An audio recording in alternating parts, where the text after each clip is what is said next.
Toilets and wax rings, what a pair. No despair, one without the other is a sign of repair. You need to have both functioning properly. So a flush is better than a full house. When it comes to these things, we want something that's always going to work.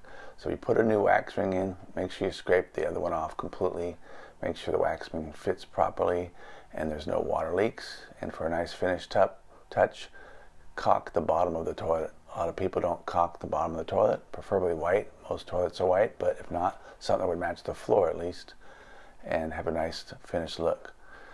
Toilets can be trouble. A good quality wax ring is what you need. If it starts to leak from out underneath the wax ring, or you're plunging your toilet and water comes out, time for a new wax ring and change it.